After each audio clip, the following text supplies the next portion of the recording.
Welcome to our first vlog. We are the Vlog Squad. The Vlog Squad. I'm Brittany. And I'm Jade. And we're both broadcast journalism students at Seneca College. And this is our very first vlog together. We are a fan of watching vlogs, but we've never actually gotten around to doing one. And now we can. So, we hope you enjoy. And this is our channel, so welcome. Yes, welcome. So, how this whole thing started, well, we'll talk about our thing. Yeah. Because we're a very affectionate best friendship. Of course. Yeah, so it was our first day of college. On my end, I was petrified because I'd already gotten lost on this big, scary campus. I just needed to find a friend. And I was going up to class, and I made it in time. And I was like, oh my god, I'm here. And then Jade was like, oh my god, I'm here too. And then it kind of went into, I have no friends. And you don't have any friends. Want to be friends? So we're no friends. And we've been besties ever since. And we have a whole bunch of similarities and stuff, which definitely helps make us more compatible. And giving you those opinions, guys. Yeah, so we both wanted to be in broadcast journalism for a number of different reasons, which we'll talk about in another vlog, but for now we can just get started off the bat and kind of start off with how we do. So we had talked about a couple of different ideas of what we wanted to talk about, and our first idea really kind of started from just talking about this interesting study that I had read online, and what had happened was a group of people in particular, especially women, I found that this group was made up of, they all make a claim saying that women should have more than 8 sexual partners going on at one time or throughout their life. So not necessarily all in the same bed at one time. They were saying how whether it's a vacation fling, a couple of flings back home, somewhere where your parents live, basically they say that you should be having a lot of different relationships because it helps build you to become a better person. Emotionally, it helps you discover who you want to be, what you like, what you don't like, how you are as a lover, your sexuality. It's all about experiences. So they are now coming out and talking about this. They're writing a book that's coming out soon, and a whole bunch of different newspapers and magazines alike are basically talking about this. And it's sort of quite a lot of feedback, especially on Twitter. Most people are saying that, oh my gosh, that's disgusting. But in actuality, is it really that bad that, especially over the time span, is it really that bad? Well, I mean, we're not talking about a whole bunch of different sex partners at one time, right? I'm thinking, you do you, I do me. If I don't agree with it, that's fine. But if you want to do that, that's cool. You're not a bad person for it. That's just your preference, right? Mm-hmm. And I feel, too, like, balancing 8 people all up, whether it's within the same span of, say, 6 months, that would be a lot of work in a sense, because when you're first starting out in a relationship, especially when you're a female, it's a lot different when you're starting out some sort of relationship, whether it's a friendship, a relationship, or just friends with benefits type concept. It's a lot of work because you want that person to see you at your best. Because if it's an actual relationship where you're dating the person, then over time they see the real you. You become yourself. But these people are never going to really get comfortable with who you are. So that's a lot of upkeep, especially, making sure that your hair is always on point, making sure that, you got to have your legs shaved, all these different things that you have to keep in mind. And that's a lot of work. Well, I personally wouldn't do it, but just speaking for anyone else that would, you learn from your mistakes, as we've been told from when we were younger.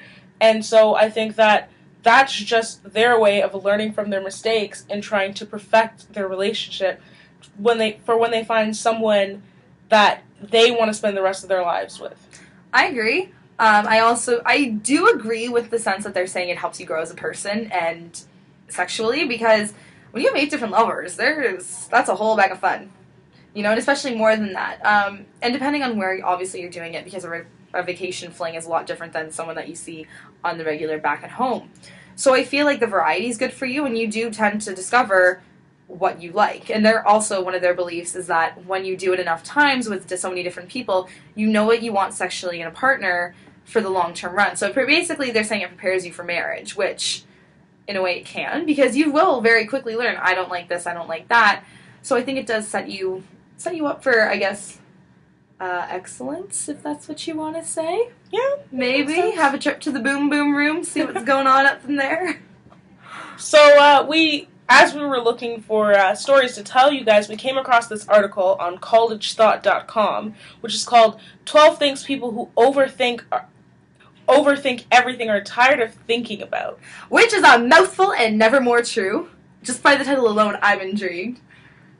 You would be, but the surprising part of it is, schoolwork is not on the list of How things. Is it not on the list? I don't understand this. This is very confusing to me. But some of the things that are on the list do include the fact that they're not living their lives fully enough, which I can totally agree.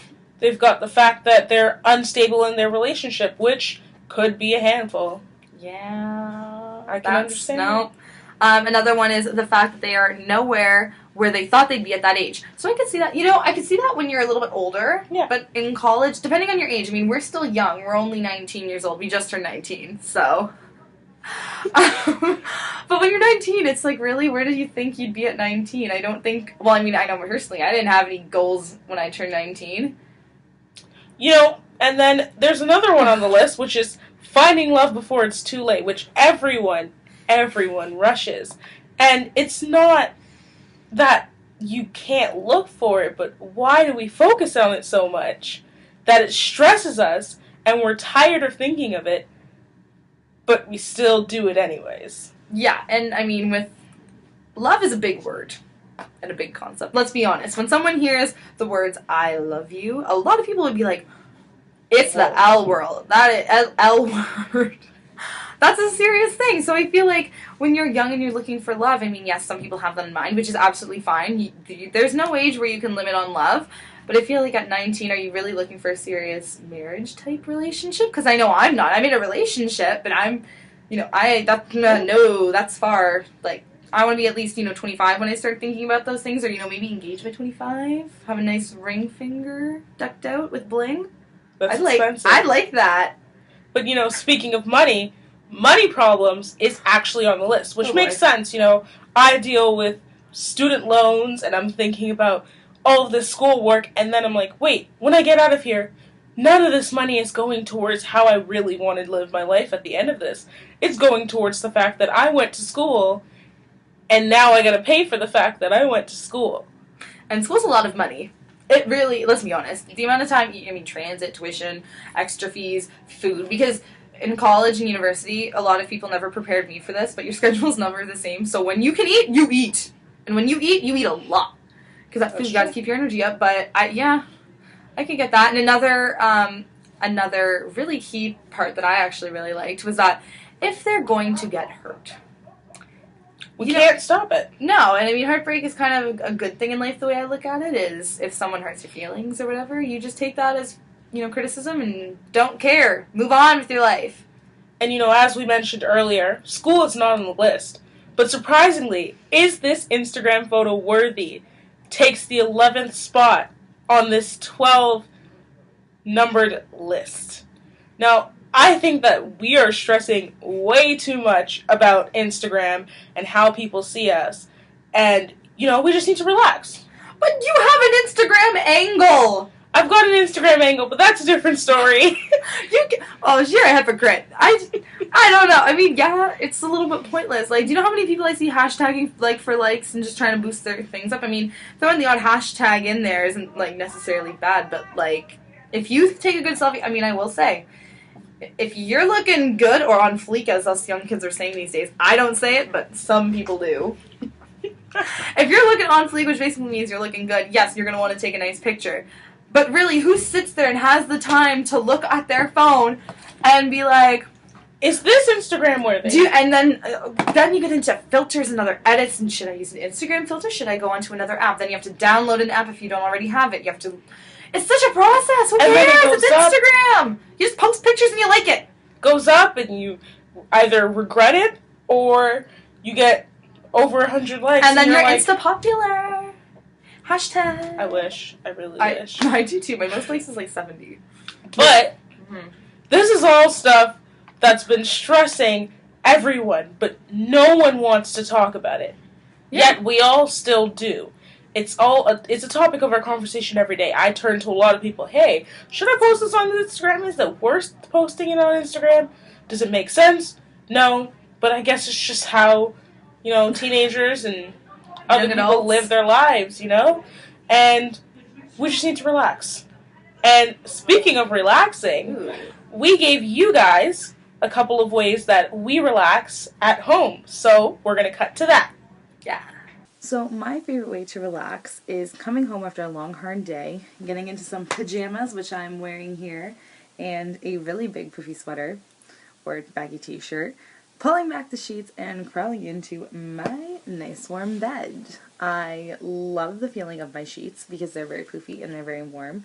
So you just kind of pull them up and you can snuggle into them and relax, and you literally have the best nap or sleep of your life. It's so amazing, and I find it so soothing. I can't describe it, but it's something so helpful for me. I also love my big poofy pillows because I get them in a variety of sizes, poofiness. So they can, you can hug them, you can squish them, your head sinks into them, and it's such a nice feeling. I don't know, I just love it to death. I also have a hug pillow that I sleep with at night, which is really weird and really embarrassing, but I like hugs, I like feeling warm, and I like closeness. So when I'm hugging something at night, it's just kind of like I can be myself and I can just have comfort in that. I really don't know why. I've always been like that. Even going to the movie theaters, I like hug my purse, which is really weird, but if it helps me, I'll continue to do it. Another thing that I love about my bed and how relaxing it is because it's in the most personal room in my whole entire house, which is my bedroom. Your room is where you can be free, you can be free to be who you are, and you can express yourself in whatever way you want to. So for me, I like lighting my candles. I have specific scents that I enjoy. I have my TV in here. I have my laptop so I can watch TV, do my homework in bed, or I can do whatever I want in my bed, and I still don't really have to move, but I can still stay calm and relaxed. I chose soothing colors. I have beige walls in here, and I have a nice bright blue bed sheet. So it just kind of pops, and I like it. And I have brown accents everywhere with a little bit of black. I have pictures on my walls because I like the memories that they bring back, and it helps all keep me who I am. Because I find that I'm such a scattered person. I'm so go that I don't want to ever lose contact with myself. And when I get stressed out, it's crazy for me, and even coming here sometimes doesn't work, but it still brings me back to who I am, and it keeps me at the level that I need to be at. One of the ways that I help keep myself calm and sane is that in my room I have a lot of my childhood memories in here, in particular my teddy bear, who I have had since I was a very young child, and I never left. Literally, I would bring him to Zellers and everything as a child. That's how much I love this teddy bear. And I told this teddy bear everything as a child. So literally, this little guy here, well, big guy, I guess, has heard my whole entire life story, which is really kind of embarrassing. But I think everyone's had that childhood animal or doll or anything like that that they can vent to. Also in my room, I keep inspirational quotes, such as my hope quote, where I just read them from time to time, and it kind of brings me back to reality. And I have a border around my room, which again helps keep me calm, and I can just read and remind myself. And I also have pictures that I have made through some do-it-yourself projects. Something that my good friend Jade knows all too well, because art is actually how she stays relaxed. So we're going to go into Jade's room and see what's going on and how she stays relaxed doing art. As Brittany mentioned before, the bedroom is a great place for you to sit back, relax, and take the weight of the world off your shoulders from today. Now, for me, it means a little bit more. I like to draw at my feelings, and a lot of my drawings I like to keep private. Now, how do you do that without the comfort of your bedroom, right?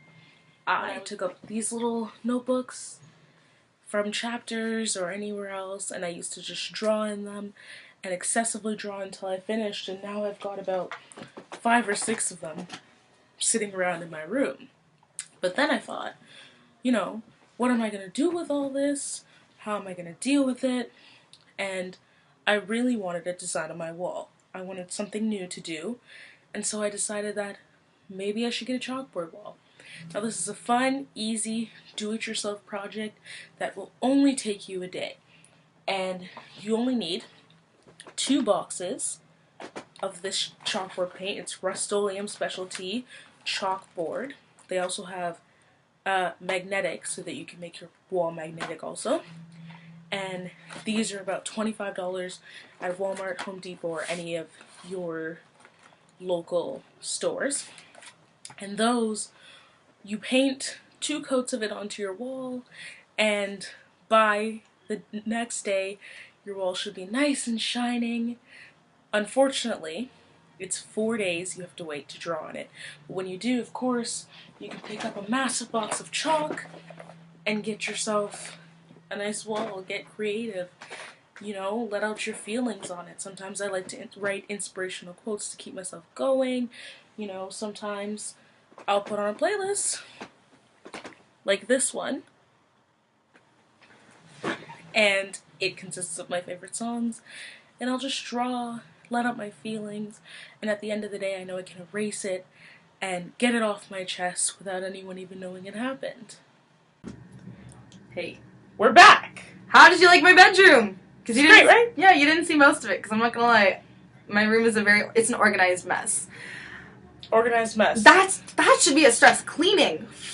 Frig. I don't like cleaning. I find it so stressful, and I get overwhelmed when I clean. But anyways, that's besides the point. Relaxation. And that is our focus for this vlog. Next week, we'll have something new for you. Yes, and next week we'll also have more do-it-yourself crafts. We may have some other people coming in. Again, it's the first vlog. We're still experimenting with our vloguality, if we want to say. I think it works. We kind of make up dumb names and we're like, I like it. But hint, next week, we might get a visit from Santa. Thanks! I'm sorry I had to. Thank you, Santa! I got the toy house that I really wanted for Christmas, and I was a dream reaction, okay? Every parent, when they buy presents or when Santa delivers presents, every kid should have a reaction like that. So therefore, I'm the dream. I hope you enjoyed that clip, because you'll be seeing a lot more funny and embarrassing Santa pictures and videos next week on our Christmas-themed vlog. We are the Vlog Squad. Thanks for watching. Bye!